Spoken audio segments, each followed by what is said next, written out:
Hi, I'm Daryl Mazo with the law firm of Teeple Hall in San Diego, California. This is the second part of a four-part series about how companies successfully raise capital. Last week, we discussed a bit about the process and the different types of capital available. We also discussed the purpose of the CIM, or the Confidential Information Memorandum, and I left you with a few things to think about. If you'd like to review that presentation again to refresh your memory, feel free to do that before starting this discussion. This week, we're going to dig into some of the more important elements of your investment business plan, the CIM. When we concluded last week, I asked you to think about a couple of items. Remember, the CIM is really your story of your business and why an investor should believe in you and your business the way you do. This week, we're going to take that story and put it into an organized document that's easy for an investor to review. Let's start with the executive summary. It's exactly what it sounds like. It's a summary of the rest of the document and should be a short overview of your business. To be effective, the executive summary should be a document that can stand on its own. Many investors don't want to take the time to read the entire CIM, especially if their interest isn't really piqued by the summary, so make it a quick read and make it an interesting one. Make sure it contains the critical highlights of your CIM, including things like the amount of money you're looking for, why you need the money, a high-level discussion of your business, and summary historical and projected financial information. We'll get back to this part again in part 4 of our discussion. Next, you need to think about the key elements of your business that make it a good investment. And not just a good investment on its own, but if a potential investor is weighing your company against other potential investments, even just investing in stocks or keeping the money in the bank, then you need to ask, why is my company a better choice? These elements should in some way relate back to the 6 elements we discussed last week. Here's some good examples. Things like strong sales growth, an experienced management team, we're the #1 brand in the market. You get the idea. So in putting together this section, a lot of people like to stop right here and only talk about the positives, but I think that's a mistake. Like I said last week, you need to be honest and put everything out there.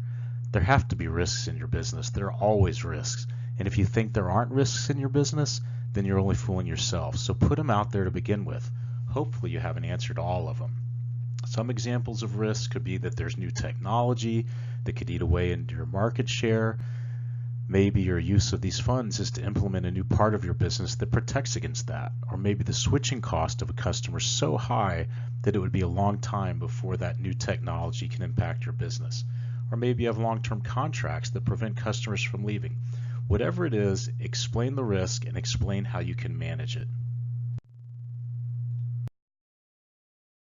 Next, let's discuss your particular business in as much detail as practical.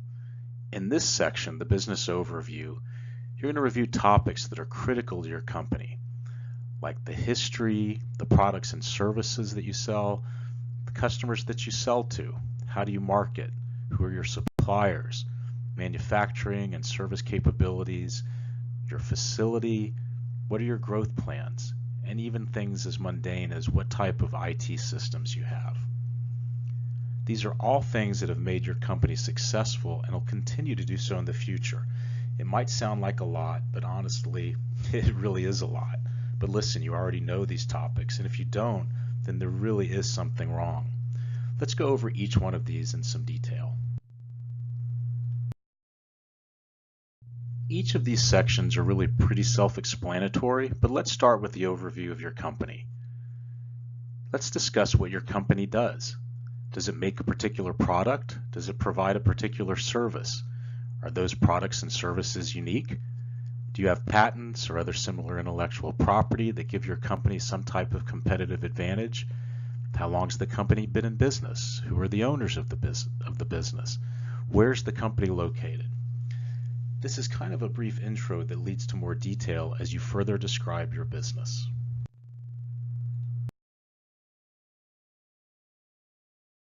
Next, you're going to want to give the investor some history of the company. Things such as, when did the company begin operations? Did you start it or buy it? And if you bought it, give some background of the previous ownership. Talk a little bit about the company and how it's changed if it has.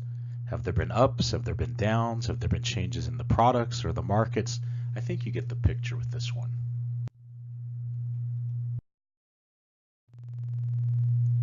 We've talked about who you are. Now let's talk about what you do.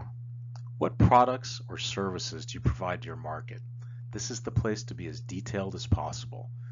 Give a detailed description. Talk about how your products or services are used and why. What's different about your products, your services, than others that compete with you? And don't say you don't have any competition. There's always competition, and really that's a good thing. Talk about what markets you serve. Do you have anything that's proprietary, either through patents or trade secrets, things like that? And if you're developing new products, what are they? Have you discontinued any products and services? And if so, why have you done that?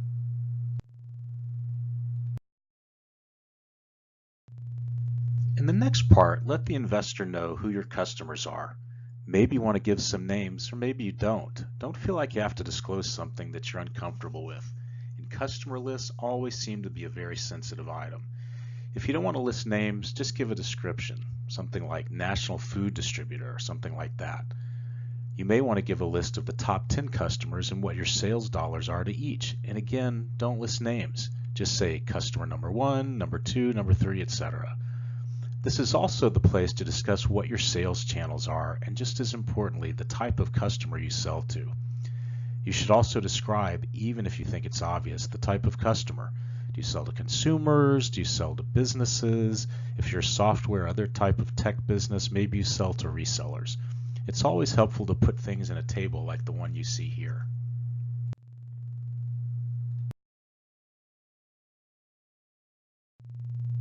Now it's time to talk about how you get your products and services to market, and how do you let the market know about you? Do you advertise? Do you market online? Direct marketing? Or do you attend trade shows and exhibitions? And how do you get your product to market? Maybe you sell through distributors. Maybe you sell online through your own website. Maybe you sell directly. Maybe most of your business is through Amazon. Talk about this, and if there are opportunities to expand to other channels. Has the market changed to the extent you've had to change your sales strategy? Or maybe because of changes in the market, you can deliver your products or services cheaper than you could before. Are your sales done through an outsourced organization such as sales reps, or do you have your own sales team? Do you have a call center? You should describe your sales process and your sales cycle.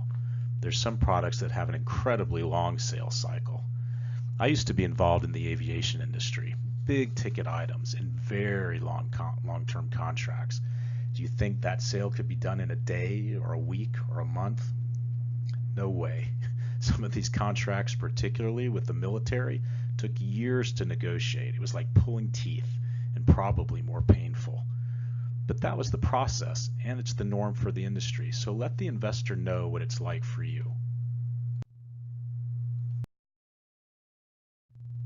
In this next section, let's talk about how you manufacture your product, or if you're a service provider, how you perform the service, or if you're a software developer or technology service provider, who does the development, the code writing, the hardware installation, and so forth.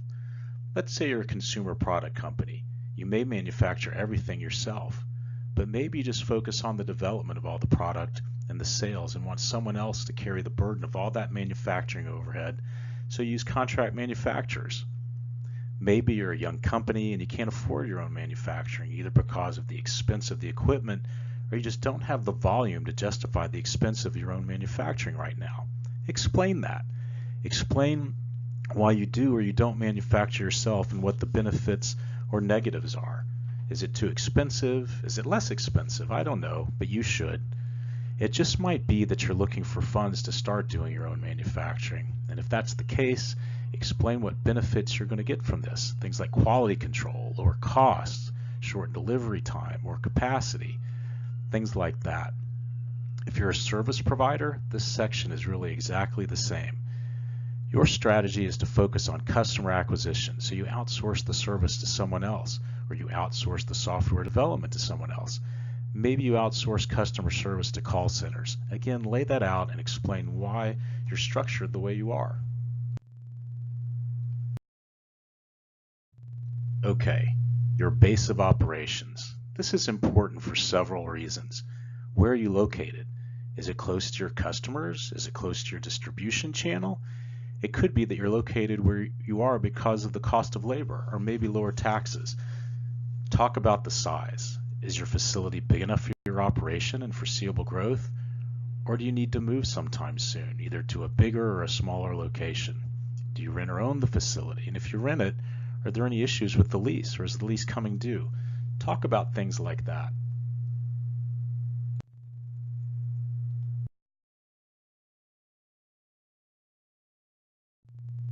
Okay, this part is big, really big.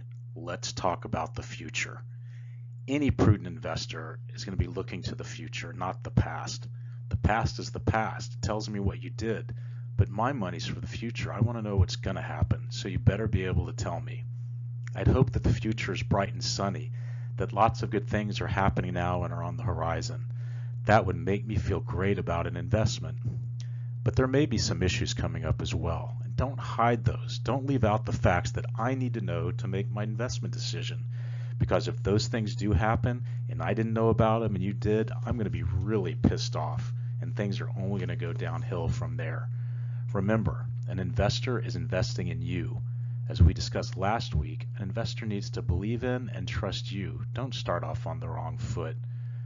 It just may be that part of the reason you need an investment is that there is an anticipated decline for some specific reason, like maybe you have a loss of a customer, but there's a new one starting the following year, or maybe you're in the middle of a new version of your software and customers are waiting until that's completed to make a purchase. All of those things are valid. All of those things might look negative in terms of the coming financials, but those are really something that happens in every business, and make sure you lay them out there. I won't spend a lot of time talking about information systems, but it's important. This is really about making sure you're able to capture all of the pertinent information about your business, including costs, sales, etc. And it's how you communicate with your customers. Are you up to date, or do you still use ledger cards? I'll give you a little of my own experience, my own family business. It was a furniture business, and unfortunately, like many furniture businesses, the dynamics changed so much that they couldn't survive, but that's not the story. The business did last almost 90 years, which was a testament to hard work on its own, but it was always, at least during my days, way behind the times.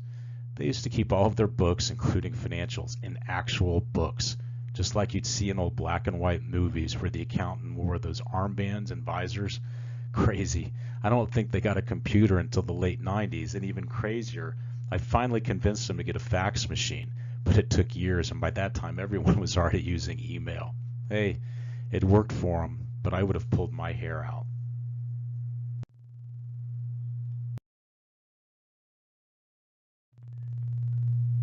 I always like to see a little bit about the industry that the company participates in. It gives me a feel for the market. Are you a big player or a small player? Are there a lot of little guys or one giant with most of the market share? These are important things to understand.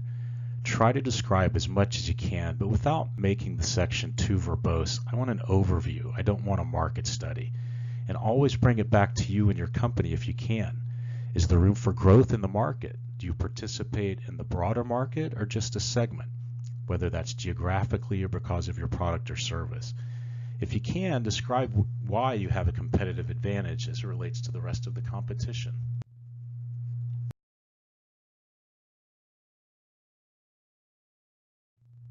I think we covered a lot today.